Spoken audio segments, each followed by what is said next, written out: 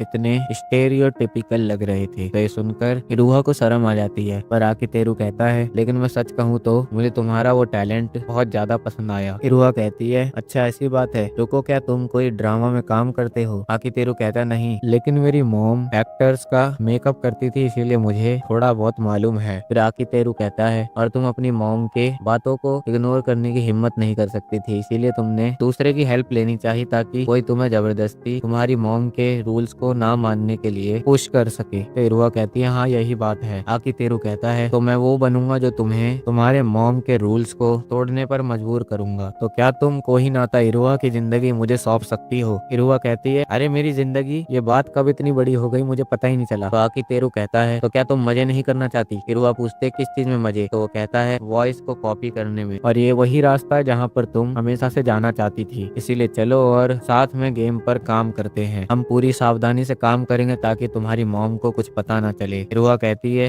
तुम इतने ज्यादा उदास क्यों लग रहे हो, आखिर मैं तुम्हारे लिए तो एक अजनबी हूँ। तो आकितेरू कहता है नहीं, ये मैं तुम्हारे लिए नहीं कर रहा, क्योंकि तुम उजुमा की बहन हो, इसीलिए मैं ये कर रहा हूँ। तो इरुआ उससे पूछती है क्या तुम बीच में पीछे तो नहीं हटोगे। आकितेरू कहता है मैं बिल्कुल भी पीछे नहीं हटूंगा, मैं अपने दोस्त की बहन के लिए कुछ भी कर सकता हूँ। पर इरुआ कहती है सबसे पहले तो तुम मुझे सिर्फ उसकी बहन कहना बंद करो, प्लीज मुझे मेरे नाम से बुलाओ। तो आकितेरू उसका नाम लेता है। तो इरुआ उससे कहती है तुम्हारे साथ काम करने में मजा आएगा ओबोसी सेनपाई। उसके एक हफ्ते बाद इरुहा आकितेरू के घर जाती है। तो आकितेरू गेट खोलता है और इरुहा कहती है मुझे पता था तुम सिर्फ मेरे जिस्म के पीछे पड़े हो। आकितेरू कहता है ये तुम क्या कह रही हो, यही तो हमारा प्लान था। पर इरुहा उसे छेड़ने लगती है और कहती है तुम मुझे अपने घर बुलाते हो, वो भी कुछ ही दिन बाद, जबकि तुमने कहा कि तुम मुझे सुधारोगे। ये सब तो एक ही चीज की तरफ इशारा करता है। आकितेरू कहता है ठीक है, मैं गेट खुला ही रखूंगा और तुम अपना फोन हमेशा अपने पास रख सकती हो। अगर तुम्हें लगे कि मैं कुछ गलत करने वाला हूँ तो तुम तुरंत पुलिस को कॉल कर सकती हो। इसीलिए अब अंदर आ जाओ और काम शुरू करते हैं। फिर वो अंदर आती है जहाँ पर उसे वॉइस एक्टिंग के लिए कुछ बुक्स दिखाई देती है, जिसे लेकर इरुहा आकितेरू से पूछती है अच्छा तो ये बताओ ये तुमने मेरे लिए खरीदी है। तो आकितेरू कहता है हाँ ये मैंने तुम्हारे लिए खरीदी है। तो इरुहा कहती है तो क्यों ना मैं इन्हें अपने घर ले जाऊं। आकितेरू कहता है नहीं, ऐसे तो तुम्हारी मॉम को इस बारे में पता चल जाएगा। पर इरुहा कहती है मुझे पता था तुम सच में ये चाहते हो कि मैं हर रोज तुम्हारे घर आऊं। तो आकितेरू को गुस्सा आ जाता है और वो कहता है जापान के हर लड़के को पता है कि मॉम कैसी होती है, अगर तुम अपनी एक ऐसी चीज को कहीं पर भी छुपा दो तो मॉम कहीं से भी उसे ढूंढ लेती है। तो वो कहती है तुम ठीक कह रहे हो। फिर आकितेरू उसके लिए कुछ पीने को लाता है। तो इरुहा उससे कहती है मुझे माफ करना,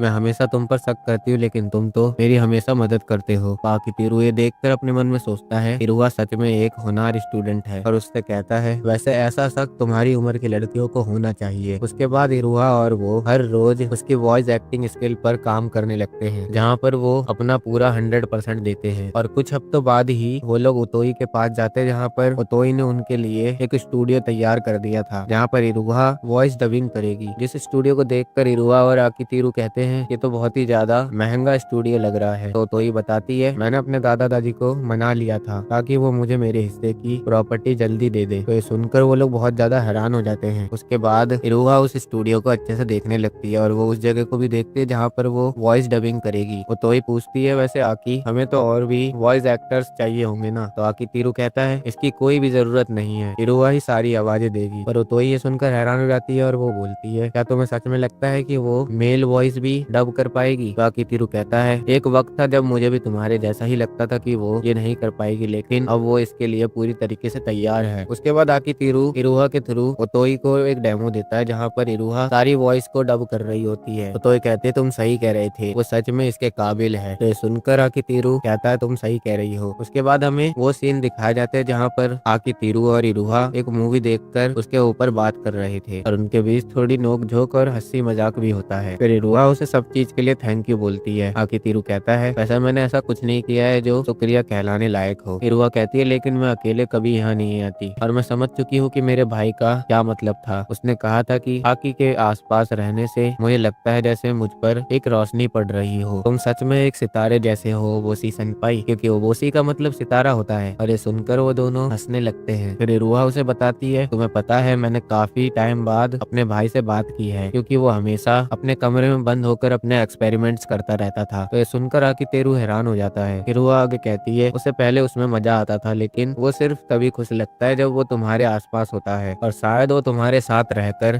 काफी एंजॉय कर रहा है। आकितेरू कहता है लेकिन मैं तो बस उसका दोस्त हूँ। इरुहा बताती है शायद वो तुम ही हो जिसे वो हमेशा से ढूंढ रहा था। वो कोई ऐसा दोस्त चाहता था जो कि उसके काम में क्यूरियस हो। आकितेरू कहता है तुम्हें ऐसा लगता है। इरुहा कहती है हाँ मुझे ऐसा ही लगता है। उसके बाद आकितेरू उसे एक हेडफोन गिफ्ट कर देता है। ये देखकर इरुहा बहुत ज्यादा हैरान हो जाती है। आकितेरू कहता है ये शायद मेरी तरफ से ज्यादा है लेकिन ये तुम्हारे काम आएगा। इरुहा कहते हैं लेकिन मैं इसे अपने घर पर नहीं रख सकती। आकितेरू कहता है तो इसीलिए ये मेरे घर पर रहेगा। इरुहा पूछती है क्या मैं तुम्हारे घर पर कभी भी आकर इसका इस्तेमाल कर सकती हूँ। आकितेरू कहता है हाँ क्यों नहीं, और वो अपने घर की एक एक्स्ट्रा की उसे दे देता है और कहता है जब भी तुम मूवी या एनीमे देखना चाहो या फिर म्यूजिक सुनना चाहो तो तुम मेरे घर पर कभी भी आकर इन्हें इस्तेमाल कर सकती हो। तो इरुहा उसके लिए उसे थैंक यू कहती है और प्रेजेंट में वो इसी बात को सोचकर स्माइल कर रही होती है। आकितेरू कहता है मैंने सोचा नहीं था कि तुम मेरे लिए इतनी बड़ी मुसीबत बन जाओगी। इरुहा कहती है मुझे पता है तुम्हें ये पसंद है क्योंकि तुम मेरे प्यार में पागल हो, है ना सेनपाई। तो आकितेरू कहता है ऐसा बिल्कुल भी नहीं है। उसके बाद वो शांत होता है और कहता है एक क्लाइडोस्कोपिक वॉइस की मालिक होने के नाते तुम सच में एक जीनियस हो। तो ये सुनकर इरुहा हंसने लगती है। आकितेरू कहता है लेकिन इसका ये मतलब नहीं है कि तुम मुझे हमेशा परेशान करती रहो, और उससे पूछता है क्या तुम्हारे घर पर सच में अभी तक कुछ भी नहीं बदला। इरुहा कहती है अगर बदली होती तो मुझे तुम्हारे ग्रुप में अपनी क्यूट आवाज देने से बैन नहीं कर दिया जाता। ये सुनकर आकितेरू अपने मन में कहता है ये कभी भी नहीं सुधरने वाली। इरुहा कहती है लेकिन मैं तुम्हारी शुक्रगुजार हूँ, तुम्हारी वजह से ही मैं आज इस मुकाम पर हूँ। आकितेरू कहता है लेकिन मुझे इस पर शक है क्योंकि अगर तुम्हारे पास सच में ऐसा कोई होता जो तुम्हारे टैलेंट को और आगे बढ़ा पाता तो तुम्हें मेरी जरूरत नहीं होती, जैसे कि ताचिबाना को ही ले लो। इरुहा कहती है हाँ। उसके 5th फ्लोर अलायंस ज्वाइन करने के थोड़े ही वक्त बाद वो किसी प्रोफेशनल के नजर में आ गई और उसे यूएस बुला लिया गया। इरुहा कहती है लेकिन मुझे लगता है कि वो अभी भी तुम्हारी शुक्रगुजार है, इसीलिए तो वो अभी भी ब्लैक गॉड गेम के लिए म्यूजिक बना रही है। आकितेरू कहता है लेकिन मैं किसी ऐसे को आगे नहीं बढ़ा सकता जिसके पास एक अच्छा टैलेंट हो, क्योंकि वो यूएस में अपने टैलेंट को और ज्यादा इस्तेमाल कर सकती है। इरुहा कहती है लेकिन तुमने सफलता पाने के लिए एक एफिशिएंट तरीका ढूंढा, लेकिन उस एफिशिएंट तरीके में फंसने के बाद सबको रिजल्ट से खुशी मिली, और तुम्हारी इरुहा सान का ओपिनियन है कि तुम्हें उसकी जिम्मेदारी लेनी चाहिए और हम लोगों का शुक्रिया एक्सेप्ट कर लेना चाहिए। आकितेरू कहता है तो तुम इसीलिए यहाँ पर आई हो। इरुहा कहती है हाँ तुमने सही कहा। आकितेरू कहता है खैर तुम एक दखल देने वाली जूनियर हो। इरुहा कहती है वो इसीलिए क्योंकि मैं तुम्हारी जूनियर हूँ। तो आकितेरू दूसरी तरफ घूम जाता है, तो ये देखकर इरुहा उसे पीछे से हक करके कहती है तो बताओ ये कैसा है, क्या तुम्हें इससे शांति मिलती है। आकितेरू कहता है हाँ मुझे मिलती है। इरुहा कहती है काश मैं ये मीठी बातें और भी ज्यादा सुन पाती, लेकिन मुझे इस बात से दुख होता है कि हम दोनों की दूरियां बहुत ज्यादा है। तो आकितेरू पूछता है तुम्हें ऐसा क्यों लगता है। इरुहा कहती है तुम्हारी दोस्त की छोटी बहन होने के नाते हमारे बीच एक कंफर्टेबल दूरी है, लेकिन क्या ये अच्छा नहीं होगा कि तुम किसी को अपना दोस्त बुला सको। आकितेरू कहता है तो क्या तुम्हें बुरा लगेगा अगर हम इतने करीब ना हो तो। इरुहा शर्माते हुए कहती है हाँ मुझे बिल्कुल बुरा लगेगा, वैसे भी हमारे ग्रेड्स पहले से ही अलग अलग हैं, लेकिन मैं तुम्हारे उस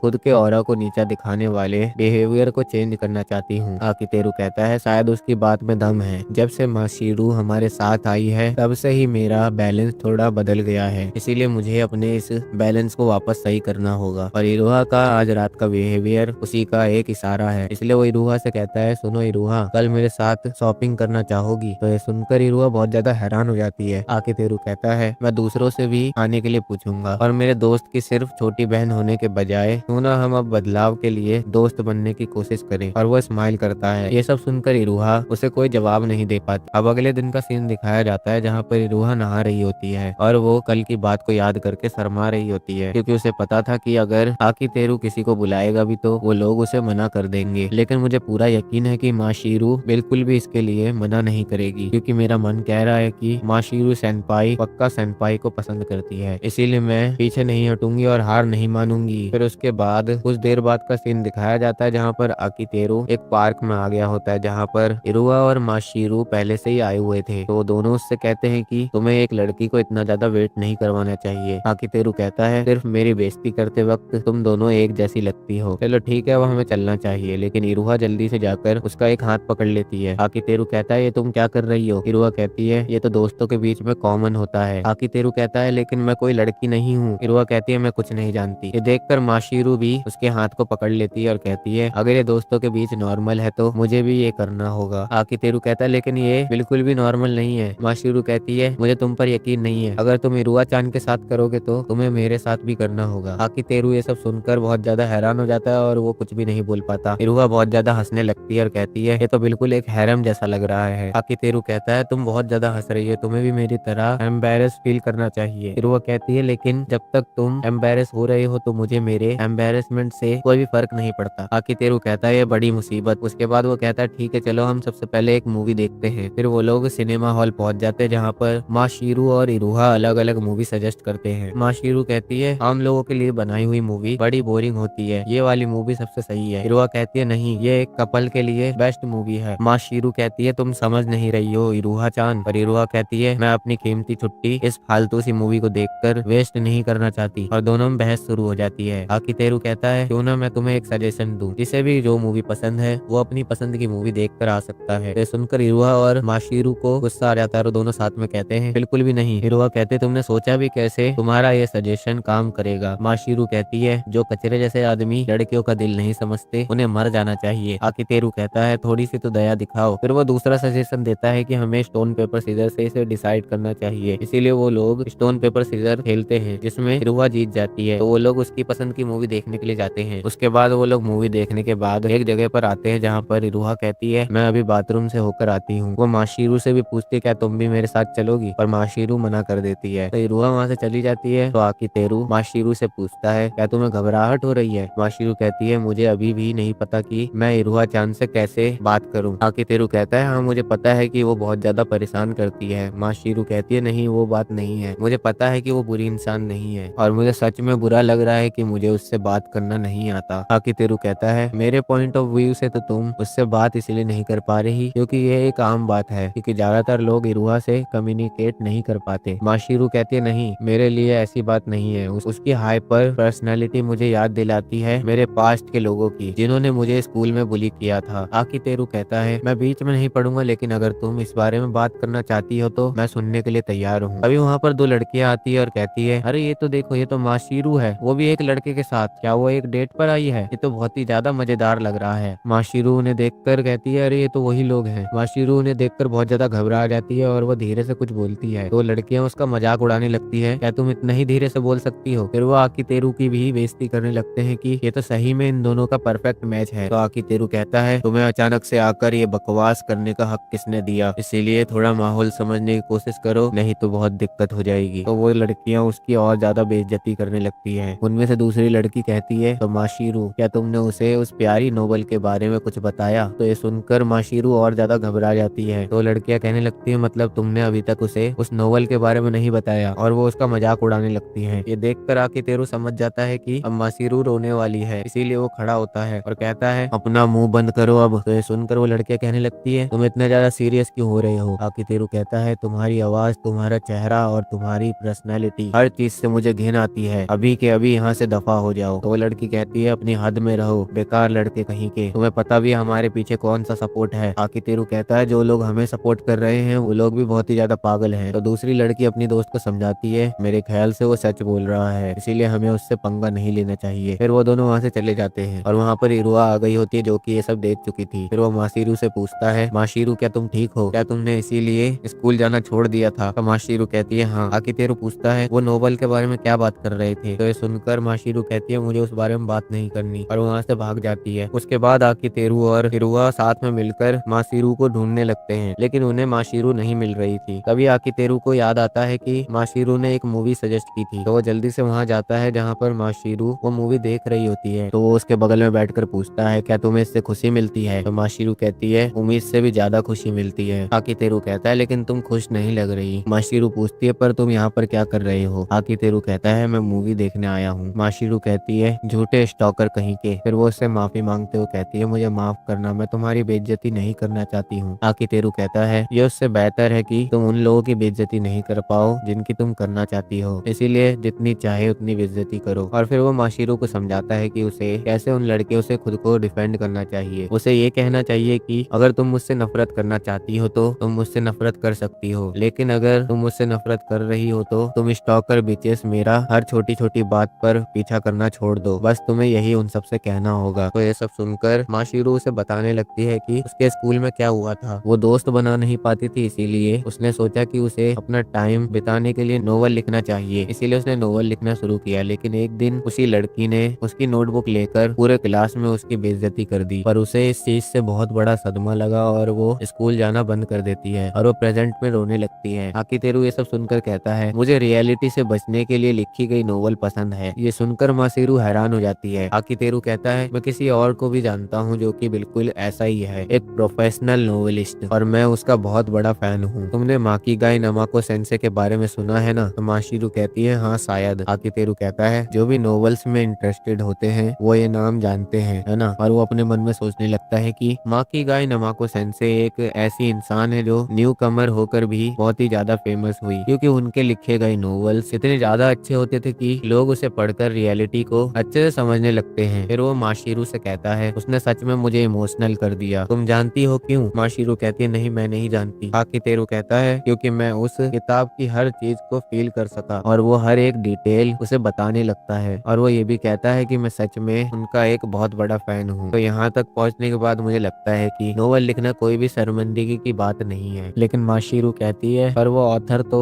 अपने लिए एक फेक नेम का इस्तेमाल करती है, और मुझे लगता है कि अगर लोगों को उनकी असली पहचान पता चल गई तो शायद उन्हें एम्बेरसमेंट फील होगी। तो आकितेरू उसे समझाता है कि देखो, मुझे पता है कि कुछ लोगों को ये सब करने में हेजिटेशन होती है, लेकिन तुम्हें ये भी नहीं भूलना चाहिए कि ऐसे भी लोग होते हैं जिन्हें नोवेल, मांगा वगैरह पसंद होती है। तो माशीरू कहती है हाँ, तुमने सही कहा, लेकिन इरुहा चान अभी भी मुझे उन जैसी ही लगती है। आकितेरू पूछता है अच्छा, वैसी ही लड़कियां जिन्होंने तुम्हें पहले परेशान किया था? तो माशीरू कहती है हाँ। तो आकितेरू उसके सर पर अपना हाथ रख के उसे समझाता है कि तुम चिंता मत करो, इरुहा जरूर परेशान करती हो, लेकिन वो दिल की बिल्कुल भी बुरी इंसान नहीं है। अगर इरुहा ने तुम्हें कभी दुख पहुंचाया या कुछ और किया तो मैं इसकी जिम्मेदारी लेता हूँ कि मैं उसे अच्छा सबक सिखाऊंगा, इसलिए चिंता मत करो, सब ठीक हो जाएगा। ये सुनकर माशीरू हैरान हो जाती है। आकितेरू कहता है ठीक है, तो बस रिलैक्स करो और पीछे मत हटो, और वो अपना हाथ बढ़ाता है। तो माशीरू भी अपना हाथ उसके हाथ में रख देती है। उसके बाद आकितेरू उसे इरोहा के पास ले जाता है, जहाँ पर इरोहा उन लड़कियों से बात कर रही थी जिन्होंने माशीरू को परेशान किया था। माशीरू देखती है कि इरोहा उन लड़कियों से बहुत ही अच्छे से बात कर रही है, लेकिन तभी इरोहा का टोन बदल जाता है और वो कहती है तुमने माशीरू सेनपाई को बुली किया, इसीलिए तुम लोग एकदम हारे हुए कचरे जैसे हो जो जमीन को गंदा करते हैं। ये सुनकर वो लड़कियां और माशीरू बहुत ज्यादा हैरान हो जाती है। उसके बाद इरोहा आगे कहती है मेरा मतलब उस जैसी क्यूट लड़की अपने परफेक्ट बॉयफ्रेंड के साथ छुट्टी के दिन डेट पर थी, पर दो बेवकूफ लड़कियों ने उनकी डेट को खराब कर दिया जो कि अपनी जिंदगी कचरे में फेंक रही हैं, और इरुआ ऐसे ही उनकी और भी ज्यादा बेइज्जती करने लगती है। तो उन लड़के को ये सुनकर गुस्सा आ जाता है और उससे पूछती है तुम अचानक से ऐसे क्यों करने लग गई, जैसे कि तुम हमसे झगड़ा करना चाहती हो। और वो लड़की इरुआ को पकड़ने के लिए आगे बढ़ती है। इरुआ उस पर अपना हाथ रख के कहती है अगर तुम अंजाम के लिए तैयार नहीं हो तो अपना मुंह बंद रखो, बेवकूफ कहीं की। तो उसकी आवाज सुनकर वहाँ के लोग बहुत ज्यादा हैरान हो जाते हैं, और माशीरू भी पूछती है आखिर अभी अभी क्या हुआ। तो आकितेरू बताता है वो इरुहा की एक छोटी सी स्किल है, वो बस एक धोखा था, लेकिन अगर उसने काम नहीं किया होता तो मुश्किल हो जाती। उसका ये रूप देखकर वो लड़कियां बहुत ज्यादा डर जाती है, पर इरुहा तब भी नहीं रुकती और उसके पास जाकर कहती है तुमने माशीरू सेनपाई की बेइज्जती की बिना ये सोचे कि उन्हें कैसा लगेगा, और तुम जैसे तालाब के कचरे को इंसानों जैसा होने का नाटक करना नहीं चाहिए। तो उनमें से एक लड़की कहती है तुमने पहले कहा था कि तुम उसकी दोस्त नहीं हो। इरुहा कहती है हाँ, मैं माशीरू सेनपाई की दोस्त नहीं हूँ, मतलब अभी तक, लेकिन इसका उससे कोई लेना देना नहीं है। और वो एक लड़की को पकड़ कर कहती है मुझे तुम्हारी पर्सनैलिटी से घिन आती है, इसीलिए मैं तुम्हारा चेहरा तब तक ठीक करूंगी जब तक ये और भी ज्यादा ना बिगड़ जाए। और वो उसके ऊपर अटैक करने के लिए जाने लगती है, पर तभी आकितेरू बीच में आकर उसका हाथ पकड़ के कहता है बस बहुत हुआ। तभी इरुहा उसकी तरफ गुस्से में देखती है, जिसे देखकर तो आकितेरू भी डर जाता है। उसके बाद आकितेरू उन लड़कियों के पास जाकर कहता है जैसा मैंने तुम लोगों को पहले बताया था, हमारे पास भी कुछ ऐसे पागल सपोर्टर्स हैं जो कि कुछ भी कर सकते हैं। और सुनो, मैं तुम्हें कोई भी माफी या कुछ भी करने के लिए परेशान नहीं करूंगा, लेकिन अब तुम लोग अगर माशीरू के आसपास भी दिखाई दिए तो अंजाम ठीक नहीं होगा, इसीलिए बस उसे इग्नोर करो, तुम्हें बस इतना ही करना है। तो ये सुनकर वो लड़के भागते हुए कहती है ठीक है, हम समझ गए, हमें माफ करना, और वो लोग वहाँ से गायब हो जाते हैं। उसके बाद इरुहा कहती है अच्छा हुआ सेनपाई, तुम सही टाइम पर आ गए, तुमने मेरी जान बचा ली। आकितेरू कहता है ऐसे अकेले तो साइड अटैक मत करा करो, और उसे उठाते हुए उससे पूछता है क्या तुम सच में इतना ज्यादा गुस्सा हो गई थी। इरुहा कहती है हाँ, मैं बिल्कुल गुस्सा हो गई थी, लेकिन अगर मैं अभी पहले जैसी होती तो मैं कुछ नहीं कर पाती। आकितेरू कहता है इसीलिए हद से ज्यादा मत करना, ठीक है। तो इरुहा कहती है ठीक है। फिर माशीरू भी सामने आ जाती है, जिसे देखकर इरुहा कहती है अरे माशीरू सेनपाई, लगता है तुमने वो सब देख लिया, इसीलिए मुझे माफ करना अगर मैंने कुछ ऐसा कर दिया हो जो मुझे नहीं करना चाहिए था। माशीरू कहते नहीं, मुझे तुमसे माफी मांगनी चाहिए। इरुहा पूछते पर किस लिए। माशीरू कहती है मैंने तुम्हें बिल्कुल गलत समझा, इसीलिए मैं सोचती रही कि तुम बाकी लड़कियों जैसी ही हो, लेकिन मैं गलत थी, तो प्लीज मेरी दोस्त बन जाओ इरुहा चांद। तो ये सुनकर इरुहा भी खुश हो जाती है और कहती है मुझे सच में बहुत अच्छा लगेगा तुम्हारी दोस्त बनकर सेनपाई। ये देखकर आकितेरू भी खुश होता है। उसके बाद हमें एक रेस्टोरेंट दिखाया जाता है जहाँ पर आकितेरू अपने अंकल मुकोतो के पास आया था, जहाँ पर मुकोतो उससे कहता है आकितेरू, तुमने तो मेरी उम्मीद से भी ज्यादा अच्छा काम कर दिया। मुझे पता चला कि माशीरू स्कूल जाना एंजॉय कर रही है और उसने एक दोस्त भी बना लिया, इसलिए मैंने उसे तुम्हें सौंप कर बहुत ही अच्छा काम किया। आकितेरू कहता है ये सुनकर मुझे खुशी हुई। मुकोतो कहता है और मैंने ये भी सुना कि जिस लड़की से उसकी दोस्ती हुई है वो 5th फ्लोर अलायंस की एक मेंबर है। आकितेरू कहता है वो डायरेक्टली हमारे अलायंस की मेंबर नहीं है, लेकिन मुकोतो कहता है ब्लैक गोट गेम और कई सारे गेमों में उस लड़की ने आवाज दी है, उसका नाम इरोहा कोहिनाता है ना। आकितेरू कहता है लेकिन आपको ऐसा क्यों लगता है? मोकोतो कहता है क्योंकि माशिरू ने मुझे बताया कि इरोहा के पास वॉइस एक्टिंग करने की बहुत ही ज्यादा अच्छी स्किल है। आकितेरू कहता है हमारे लाइंस की इन्फॉर्मेशन पब्लिश नहीं है, इसलिए ऐसा तो नहीं हो सकता कि सिर्फ एक ही इंसान ने हर किसी को आवाज दी हो। पर मोकोतो कहता है तुम किसको बेवकूफ बनाना चाहते हो? मुझे शुरू से ही पता था कि तुम्हारे पास सिर्फ एक ही वॉइस एक्ट्रेस है। ये सुनकर आकितेरू हैरान हो जाता है। मोकोतो आगे बताता है कि मैंने इसमें रिसर्च करने के लिए बहुत ज्यादा मेहनत की है और तब जाकर मुझे पता चला। मैं बता सकता हूँ कि कई आवाजें एक इंसान ने ही दी है। तो आकितेरू उससे कहता है प्लीज आप इसके बारे में किसी को भी मत बताना। तो मोकोतो कहता है अरे मुझे पता है, मैं इस राज को राजी रखूंगा। लेकिन तभी उसका एक्सप्रेशन चेंज हो जाता है और वो कहता है मुझे ये बताओ कोहिनाता इरोहा चान कहीं तुम्हारी असली गर्लफ्रेंड तो नहीं है? आकितेरू कहता है बिल्कुल नहीं, मैं इस पर अपने ऑर्गन्स दाव पर लगा सकता हूँ। तो मोकोतो कहता है ये सुनकर मुझे अच्छा लगा, ठीक है तो मासीरू का अच्छे से ध्यान रखना और उसकी लाइफ को एंजॉयमेंट से भर देना। आकितेरू कहता हाँ मैं ऐसा ही करूंगा। वैसे मोकोतो का एक्सप्रेशन चेंज हो जाता है और वो कहता है और मैंने पहले भी कहा था ना, अगर तुम सच में उसके बॉयफ्रेंड बनने की कोशिश करोगे तो पछताओगे। तो आकितेरू भी कहता है मैंने भी आपसे पहले ही कहा है ऐसा बिल्कुल भी नहीं होगा क्योंकि मासीरू मुझे पसंद नहीं करती। तो मोकोतो अपने मन में कहता है ये एक अच्छा बंदा है, लेकिन अफसोस की बात है पर ये बहुत ज्यादा बेवकूफ भी है। उसके बाद हमें माशिरू को दिखाया जाता है जहाँ पर वो अपने डैड से बात कर रही थी। फिर वो हमें बताती है कि आकितेरू इतना ज्यादा नादान है कि उसे ये भी नहीं पता कि माँ की गाय नमाको सेंसे मैं ही हूँ, लेकिन मैं उसके और करीब आना चाहती हूँ। माँ की गाय नमाको सेंसे के तौर पर नहीं बल्कि खुद के तौर पर, क्योंकि मैं इसीलिए तो उसके पीछे यहाँ तक आई हूँ। और फिर वो अपनी माशिरू वाली आईडी से आकितेरू को मैसेज करती है। उसके बाद हमें आकितेरू के घर का सीन दिखाया जाता है जहाँ पर इरोहा अपने कान में हेडफोन्स लगाकर म्यूजिक सुन रही होती है। तभी आकितेरू वॉल्यूम को बहुत ज्यादा बढ़ा देता है, इस वजह से इरोहा कहती है सेनपाई तुम क्या कर रहे हो, क्या तुम मेरे कान खराब करना चाहते हो? आकितेरू कहता है ऐसा बिल्कुल नहीं होगा क्योंकि जो हेडफोन्स मैंने तुम्हें दिए थे उसके अंदर ऑटोमेटिक स्टेरियो एडजस्टमेंट है और उन दोनों के बीच में कुछ बातें होती है। आकितेरू उसके हेडफोन को लेकर कहता है तुमने इसे बहुत ज्यादा इस्तेमाल कर लिया है। इरोहा कहती है हाँ मुझे इस्तेमाल करना बहुत ज्यादा पसंद है। उसके बाद उनके बीच और भी बातें होती है पर तभी आकितेरू के फोन पर एक मैसेज आता है। तो उसे देखने के लिए आकितेरू अपना फोन निकालता है तो इरोहा भी वहाँ जाकर उस मैसेज को देखने लगती है जिसके अंदर माशिरू ने मैसेज किया था और उस मैसेज में लिखा हुआ था कि मैं तुमसे प्यार करती हूँ और वो भी इस दुनिया में सबसे ज्यादा। ये देखकर आकितेरू और इरोहा बहुत ज्यादा हैरान हो जाते हैं। अब अगले दिन का सीन दिखाया जाता है जहाँ पर माशिरू आकितेरू को उठाने के लिए आई थी जो कि उसके कुछ ज्यादा ही करीब आ जाती है, जिस वजह से आकितेरू हड़बड़ाकर उठकर उससे पूछता है माशिरू तुम यहाँ पर क्या कर रही हो और ये क्या है? तो माशिरू कहती है तुम्हारा ब्रेकफास्ट है। और माशिरू ने उसके लिए ब्रेकफास्ट में सी फूड बनाया था। आकितेरू उससे कहता है तो तुम चाहती हो कि सुबह सुबह मैं सबसे पहले ये खाऊं? तो ये सुनकर माशिरू निराश हो जाती है और कहती है माफ करना, मुझे सिर्फ सी फूड ही बनाना आता है। तो ये सुनकर आकितेरू उससे पूछता है क्या तुम कहीं पर गिर गई थी या फिर तुम्हारे सर पर चोट लग गई है? तो माशिरू कहती है ऐसा बिल्कुल भी नहीं हुआ, लेकिन मैं जरूर तुम्हारे प्यार में गिर गई हूँ। तो ये सुनकर आकितेरू अपने मन में कहता है आखिर माशिरू यहाँ क्या कर रही है और ये मेरे लिए ब्रेकफास्ट क्यों बना रही है? लेकिन रुको, रात को आखिर हुआ क्या था? मुझे कुछ याद क्यों नहीं आ रहा। मुझे बस इतना याद है कि माशिरू ने कन्फेशन मैसेज भेजा था। क्या मैंने माशिरू की फीलिंग्स को एक्सेप्ट कर लिया? अगर ऐसा है तो मुझे कुछ याद क्यों नहीं? तभी माशिरू अपने कपड़े उतारते हुए कहती है कोई बात नहीं आकितेरू, मैं तुम्हें एक अच्छा सपना दिखाऊंगी जिस वजह से तुम्हें सोचना ही पड़ेगा। आकितेरू कहता है एक सपना? पर तभी माशिरू उसे धक्का देकर बेड पर लिटा देती है और उसके ऊपर चढ़ जाती है और कहती है चलो अब वो करते हैं जो लवर्स करते हैं, और वो उसे किस करने लगती है। आकितेरू उसे रोकने की कोशिश करता है पर माशिरू नहीं सुन रही थी और वो उसे और ज्यादा किस करने लगती है और उसे माशिरू की किस ठंडी फील हो रही होती है। लेकिन तभी उसकी आंख खुलती है और उसे पता चलता है कि वो सपना देख रहा था और उसके मुंह में एक आइसक्रीम होती है जो कि इरोहा उसे खिला रही थी। फिर इरोहा उसके मजे लेते हुए कहती है ये देखने में कितना ज्यादा मजेदार लग रहा था सेनपाई, तुम बस अपने लिप्स को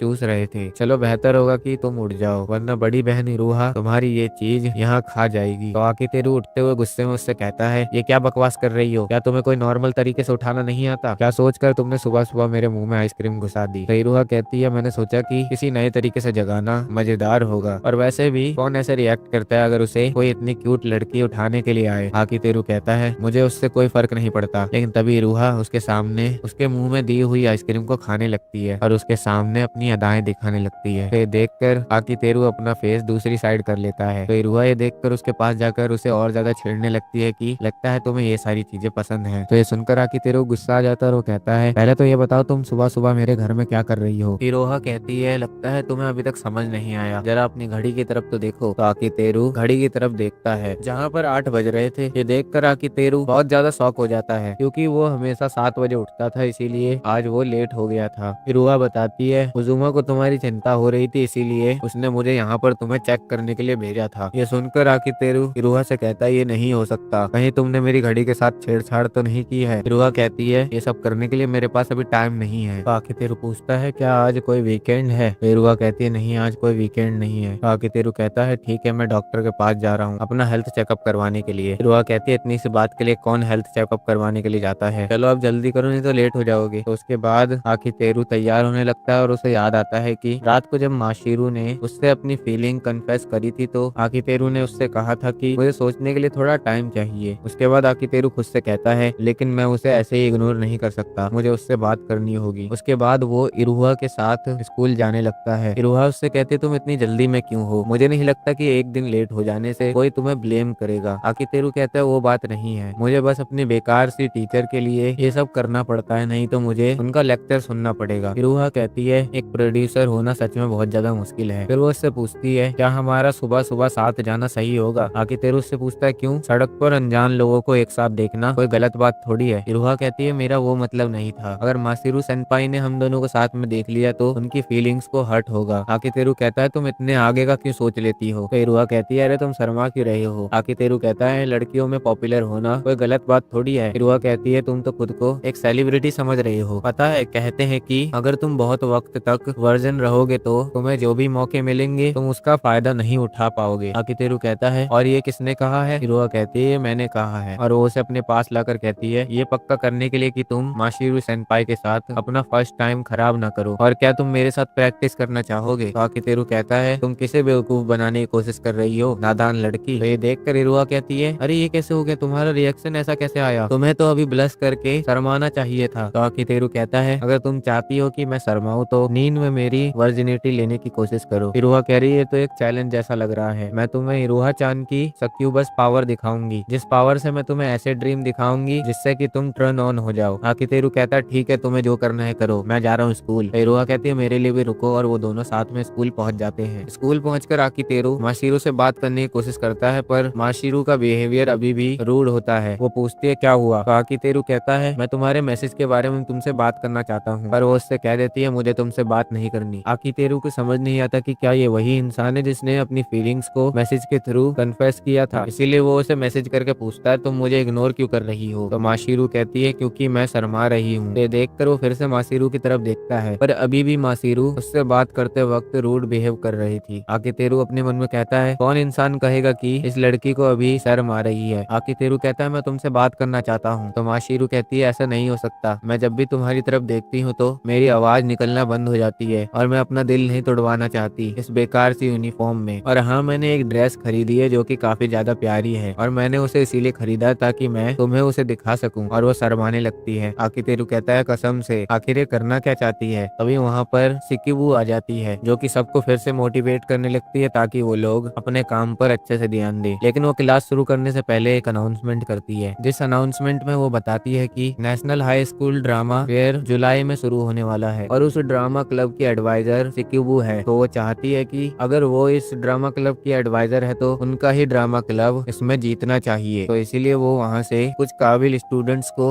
उसमें रिक्रूट करेगी। उसके बाद क्लास खत्म हो जाती है और उजुमा आकितेरू से पूछता है आकितेरू तुम्हें क्या हुआ था जो तुम आज इतना लेट हो गए। तो आकितेरू कहता है वो आज मैं थोड़ा ज्यादा सो गया। उजुमा कहता है ये काफी रेयर है। फिर वो उसे बताता है मैंने देखा कि माकी गाय नमाको सेंसे कुछ अजीब बिहेव कर रही है। उसके बाद वो साथ में सिनेरियो देखते हैं जो कि माकी गाय नमाको सेंसे ने लिखा था, और उस सिनेरियो में बहुत सारी गलतियां हो रखी थी, और ये देखकर उन दोनों को समझ नहीं आता कि आज हो क्या रहा है। उन दोनों को ऐसे बात करता देख माशिरू को लगता है कि बीएल लवर्स हैं, पर वो होश में आती है और कहती है मुझसे तुम बात मत करो। फिर इरुहा को दिखाया जाता है जो कि आकितेरू के बारे में सोचकर बहुत ज्यादा स्माइल कर रही होती है, लेकिन वो स्माइल करना नहीं चाहती थी क्योंकि अगर किसी ने देख लिया तो उसकी एक नॉर्मल लड़की वाली पर्सनैलिटी क्लास में से हट जाएगी। लेकिन तभी उसे माशिरू का वो मैसेज याद आता है जिससे कि वो उदास हो जाती है। तभी वहाँ पर एक लड़की आती है और कहती है, इरुहा-चान लगता है तुमसे कोई मिलने आया है। और वो माशीरू होती है जो कि उससे बात कर रही होती है। तो इरुहा उससे अपनी टोन को चेंज करके बात करती है, जिसे देखकर माशीरू हैरान हो जाती है और कहती है, इरुहा-चान तुम आज अलग लग रही हो। तो इरुहा कहती है, क्योंकि स्कूल में मैं ऐसी ही रहती हूँ। और वो अपनी आंखों से उसे इशारा करती है। तो माशीरू को लगता है कि उसे भी ऐसा ही बिहेव करना चाहिए, इसीलिए वो एक्टिंग करने की कोशिश करती है। इरुहा कहती है, मैं ये नहीं कहना चाहती थी। तो माशीरू एम्बेरस हो जाती है और कहती है, मुझे माफ कर देना, मुझे इन सब के बारे में कुछ नहीं पता। इरुहा उसे देखकर कहती है, ये तो बहुत ज्यादा क्यूट लग रही है। फिर वो देखती है कि वहाँ पर बहुत सारे लोग आ गए हैं जो कि उनको देख रहे हैं, इसीलिए इरुहा कहती है, चलो हम और कहीं पर जाकर बात करते हैं। और वो दोनों एक जगह पर आते हैं जहाँ पर माशीरू इरुहा से पूछती है, क्या तुम्हें पता है आकितेरू को क्या हो गया? वो आज स्कूल लेट आया था। तो इरुहा कहती है, नहीं उसे कुछ नहीं हुआ था, वो बस आज थोड़ी ज्यादा देर सो गया। माशीरू कहती है, लेकिन मुझे लगता है कि उसकी तबीयत खराब है क्योंकि वो हमेशा क्लास के अंदर उसी टाइम पर आता है। इरुहा कहती है, वो भी एक इंसान ही है, तो कभी कभी वो लेट हो सकता है। माशीरू कहती है, 16 मिनट और 36 सेकंड, वो आज इतना ही लेट आया। तो ये सुनकर इरुहा हैरान हो जाती है कि कोई इतना ज्यादा कैसे सोच सकता है। फिर वो उससे कहती है, माशीरू सेनपाई तुम आकितेरू से खुद क्यों नहीं पूछती? तो माशीरू कहती है, नहीं नहीं, मैं उसे परेशान नहीं करना चाहती, इसीलिए आज मैं लंच अकेले ही करूंगी। और शुक्रिया इरुहा-चान मुझसे बात करने के लिए। इरुहा कहती है, कोई बात नहीं माशीरू सेनपाई, तुम जब चाहो तब आ सकती हो। तो ये सुनकर माशीरू खुश हो जाती है और उसके बाद वो वहाँ से चली जाती है। और उसके जाने के बाद इरुहा सोच में पड़ जाती है।